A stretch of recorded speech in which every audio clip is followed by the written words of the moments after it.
السلام عليكم ورحمة الله وبركاته. ازيكم عاملين ايه؟ يا رب تكونوا بخير يا رب.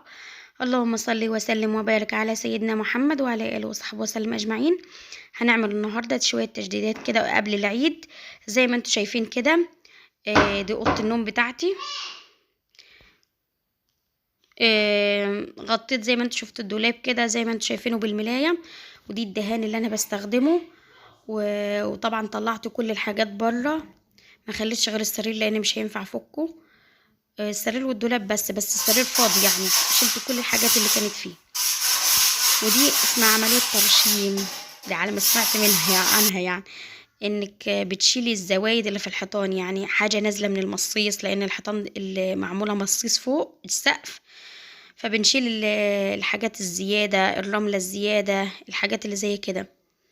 زي ما انتوا شايفين كده، دي الطريقة بتاعت الترشيم بحاجة اسمها الكف، يعني عشان اللي عايز يشتريها. ده اسمه الكف، بتجيبوه من عند الموان. استني ما تعمليش. بعد ما عملنا كده زي ما انتم شايفين كده، نزلنا زي ما انتم شايفين كده الرملة اللي نزلت من عملية الترشيم، عشان بتبقى فيه رملة خشنة. وقبل كل ده لازم تكوني بصي ممشية مكنسة على الأوضة كلها، أو الحاجة اللي بتهبي بقى الحيطان يعني. وزي ما انتم شايفين كده، ده الدهان هننزله في جلدة نظيف، الجلدة بتاعه كده نزلته فيه. انا طبعا مش هنزل كل الكمية لاني لسه ده اول وش، انا هدي الحيطان وشين. بقول لابني امسكه وهو مش فاهم، بيمسكه ويرفعه لفوق. المهم زي ما انتم شايفين كده، بنزل نص الدهان، ودي اللي في جنبه دي مية. هو مش باين ان هو نزل عشان هو لونه ابيض قوي، فمش باين ان هو نزل. بعد ما نزلته كده، يا ريت تلبسي جلوفز عشان يعني ايديك بتتبهدل. هو بيتشال ايوه من الايدين، بس يعني لو مش حابه ايديك تتبهدل البسي جلوفز.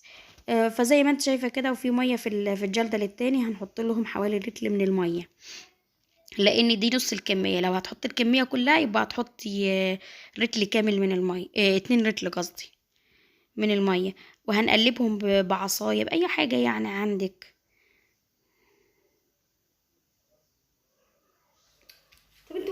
وزي ما انتم شايفين كده، انا حاطه تحت الحيطه اللي هدهنها،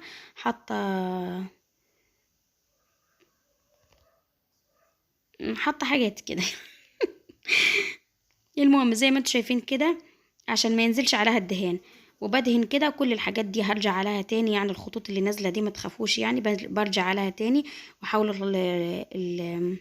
الدهان بتاعكم ما يبقاش خفيف ولا سميك قوي، يعني يكون سميك شويه يعني. زي ما انتوا شايفين كده، بسم الله ما شاء الله، دي من اول وش. شايفين ده اول وش. طبعا هدهن الحيطه كلها فوق وتحت، وبمساعده ولادي طبعا، مش بعمل لوحدي، عشان المناطق اللي فوق لو حاجه هيطلعوا على اللي فوق يعني وكده. بنساعد مع بعض زي ما انتوا شايفين كده. هي طبعا الرولة بتيجي كده، بس انا اعمل انت ركبت دلوقتي لها وقت مكنسة، انا عصاية مش مكنسة جايباها زي ما انتم اساسا. شايفين كده، عشان الاماكن العالية. وكنا واقفين على حاجة، لان احنا في الفلاحين بيوتنا عالية، عالية عن الشقق بتاعة المدن. فبصراحة عالية خالص، يعني شوفي ما شاء الله، احنا واقفين على كرسي، ومع ذلك مش طايلين برضو قوي، او طايلين بالعافية. وبعد بعد ما احنا حاطين كمان عصاية المكنسة. وزي ما انتم شايفين كده، قربنا نخلص الحيطة. انا بوديكم فكر يعني لقطات كده من كل حاجة. بس الأول مرة يشوفني ما ينساش يشترك في القناة ويفعل الجرس عشان يوصله مني كل جديد من الحاجات اللي أنا بنشرها، ويعمل لي لايك عشان يشجعني.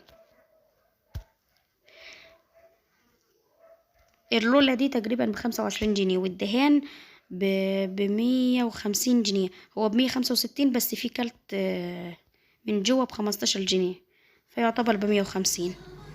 معلش ايدي طبعا ما تشالش منها الدهان تماما. احنا هنعمل السحور، انا بعمل كل الحاجات دي واحنا بعد الفطار. غسلت ايدي كويس جدا، بس باقي حاجات بسيطه يعني، متخافوش مش هتطلع في الاكل. فزي ما انتم شايفين، قطعنا بطاطس وهنحطها في ميه مغليه. شايفين لما ماسكه الموبايل في ايدي الملح يعني بدل ما احطه في الحله طلع بعيد. فالملح حطيته في الحله كده، هسلق البطاطس دي نص سلقه. وبعدين بقليها بتبقى مقرمشه وطعمها خطير. كنت ناويه اكمل لكم باقي السحور بس ربنا ما اردش.